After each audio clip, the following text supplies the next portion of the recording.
Bonjour à tous. Bon, aujourd'hui, on va essayer de s'intéresser à la leçon sur les déterminants. Alors, les déterminants, on fait comme on fait d'habitude en classe. Donc, on prend pour commencer, on lit le texte et on ajoute les déterminants manquants. C'est ce qui est demandé.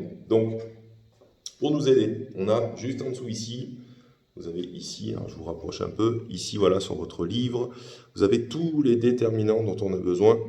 Ici, déterminants et articles dont on a besoin pour faire tous les exercices, donc de ce côté et de l'autre côté, et ceux dont on a besoin également pour remplir donc les petites cases blanches qu'on nous demande hein, dans le pour commencer.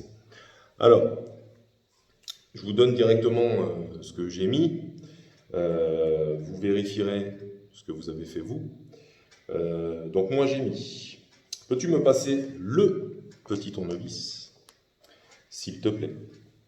Papa debout sur l'escabeau, installer une nouvelle étagère dans la chambre de Gabriel. De quel tournevis parles-tu? Lui demanda innocemment son petit garçon. Mais de ce petit tournevis, là, près de la perceuse. Ah bon, c'est un tournevis, cet outil? Je croyais que c'était un marteau. Ça, un marteau? Mais voyons, Gabriel, les marteaux servent à planter des clous, alors que les tournevis servent à... Le père s'interrompit quand il remarqua que Gabriel essayait de cacher un fou rire en mettant sa main devant sa bouche. Oh, tu me faisais une blague, s'exclama-t-il en descendant de l'escabeau. Voilà. Alors comment est-ce que moi j'ai fait et comment est-ce que vous auriez dû faire vous pour compléter ce petit texte? Alors, on va reprendre le petit tableau. Donc vous avez d'abord en première colonne, ici, alors c'est à l'envers sur la vidéo je pense, mais première colonne, donc c'est article défini, donc art def, ok, en abréviation. Donc on a le L apostrophe, la L apostrophe, les O au pluriel, du et des. Alors, défini, ça veut dire quoi? Défini, ça veut dire que on sait de quoi on parle, on sait de quel objet on parle, on sait de quel enfin, un objet, un, un animal, une personne, on sait de qui on parle, c'est défini. Voilà, si je parle du tableau qui est là, je dis le tableau, c'est celui-là, d'accord? C'est pas un tableau parmi tant d'autres, c'est le tableau de la classe. Donc il est défini puisque c'est celui de la classe, ok? Si je parle de mon bureau, je dirais le bureau du maître. Je ne dirais pas un bureau du maître, puisque le bureau du maître, il y en a un, c'est celui qui est dans la classe. Donc c'est défini, d'accord? À l'inverse, quand on ne sait pas de quoi on parle, quand on parle des objets ou des choses en général, c'est donc ce qu'on appelle un article indéfini. Indéfini, c'est la deuxième colonne de votre tableau. Et donc, un, une, des. Un chien, ça peut être n'importe quel chien. Une cour, ça peut être n'importe quelle cour de n'importe quelle école. D'accord? Elle n'est pas définie. Par contre, si on parle bien de celle de l'école, on dirait la cour de l'école Jean Constant. Là, on définirait cette cour. Là. Donc, il faut bien faire la différence entre ce qui est défini d'un objet ou d'une chose ou d'une personne qu'on montre, par exemple. C'est le maître de la classe de CM1. D'accord? C'est moi, c'est le maître, c'est pas un maître. On dirait un maître de la classe de CM1 si on parlait de Guilhem ou de moi de façon générale, je sais pas, moi, dans un conseil ou dans la rue, on dirait un des maîtres de CM1, sans dire que c'est Manu ni Guilhem. Okay, défini, indéfini. Je définis un objet, je parle d'un objet en général. D'accord? Voilà. Donc c'est ce qui fait qu'on parle d'article défini et d'article indéfini. Ensuite, on a les déterminants. Déterminants possessifs. Possessif, ça vient de possession. Quand c'est à moi, à toi, à vous, à eux, voilà. Donc c'est une possession. C'est quelque chose qui est, la possession, c'est l'appartenance, d'accord? Quand je parle de ce livre, je dis que c'est mon livre à moi. C'est le livre du maître, c'est mon livre, ok? Si je parle d'un livre en général, je ne dirais pas mon livre, je dirais un livre, ok? Là, on repart sur les articles indéfinis. Mais possessif, c'est mon livre. Si je parle du livre, allez, au hasard, de Guilhem, je dirais, son livre. C'est son livre à Guilhem. D'accord? Si je parle des livres de l'ensemble de la classe de CMA ici, je dirais, ce sont nos livres. Ok? C'est nos livres. Ce sont ceux-là et pas les autres. C'est nos livres. Okay? Voilà. Et après, on transpose ça à tout. Hein. Mon, ma, mes, ton, ta, ton chien, ta chaussure, tes crayons, son livre, sa trousse. Je sais pas, j'accorde idée un petit peu, c'est jouer, voilà.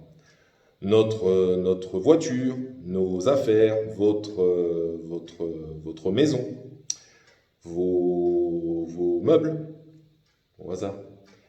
Ok? Donc voilà, donc c'est l'appartenance, la possession. Voilà. Ensuite, il y a les déterminants démonstratifs. Alors ça, c'est très facile. Pourquoi? Parce que démonstratif, ça vient de montrer. Donc regardez bien, quand je montre, attendez, j'enlève mon petit crayon. Quand je montre, je dis c'est celui-là. Je le montre. Quand je montre, regardez mes doigts, ça a la forme d'un C. Vous voyez là, ce C là qui se forme avec mes doigts. Quand je montre, ça forme un C. Voilà, on voit bien hein, le C là. Ok, le C là qui bouge là. On voit bien ce C. Donc tous les démonstratifs, ils commencent par un C.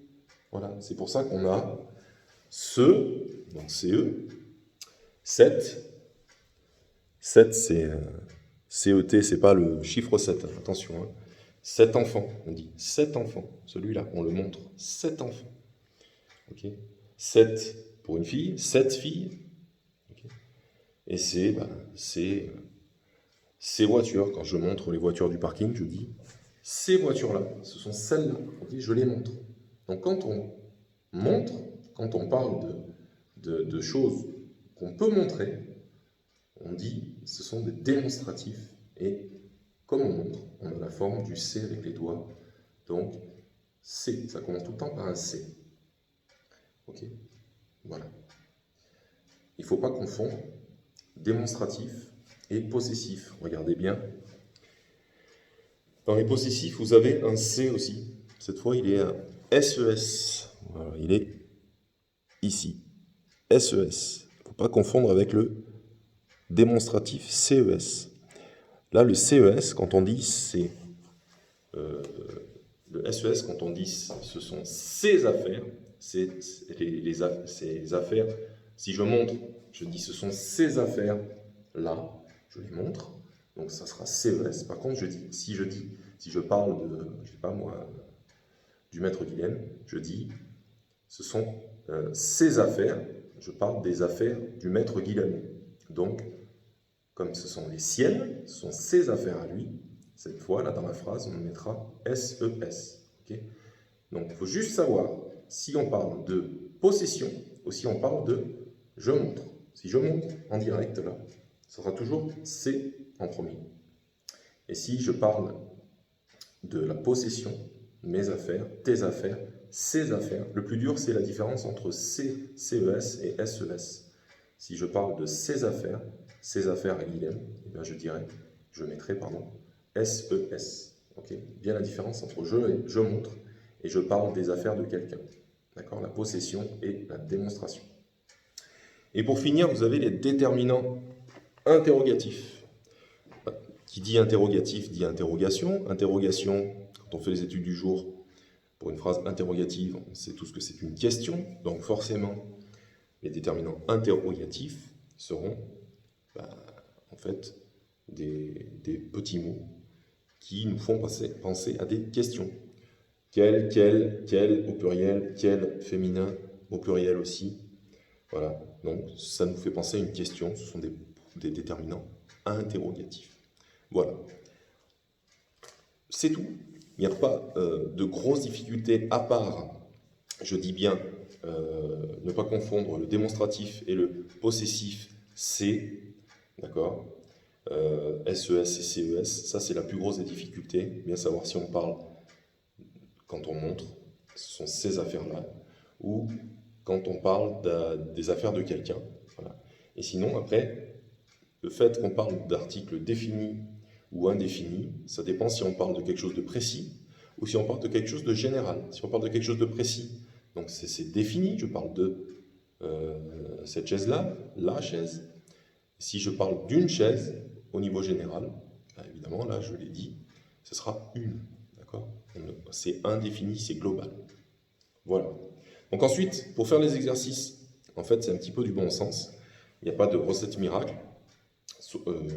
Là, la compréhension est très importante. Donc forcément, si vous ne comprenez pas la phrase, eh bien, vous ne pourrez pas forcément remplir les cases. Donc, je vous envoie la correction de tous les exercices. Ici, donc n'oubliez pas de faire un petit peu dans l'encadré vert, le tableau là qu'on vous demande. C'est un petit peu un résumé de ça, tout simplement. Hein, on ne va pas se mentir. Par contre, évidemment, on ne marque ici que ce dont on a utilisé ici. Voilà. On ne marque pas tout ça, ça ne sert à rien, parce que tout ça, tout ce qui est ici, tout ce qui est dans ce tableau-là, vous ne l'avez pas utilisé ici. Okay, ici, on ne marque que ce qu'on a utilisé dans les petites cases blanches. Voilà. Ça, évidemment, ça s'apprend par cœur. Voilà, c'est une leçon à part entière. Hein. Apprendre les déterminants, les articles, savoir s'ils sont définis, indéfinis, démonstratifs, possessifs ou interrogatifs. Voilà, ça s'apprend. Il faut les répéter. Il faut ne pas les confondre et les répéter. Voilà, tout simplement. Donc, si vous avez des questions, évidemment, je suis toujours là pour vous aider. Envoyez un mail et on y répond. Courage à vous!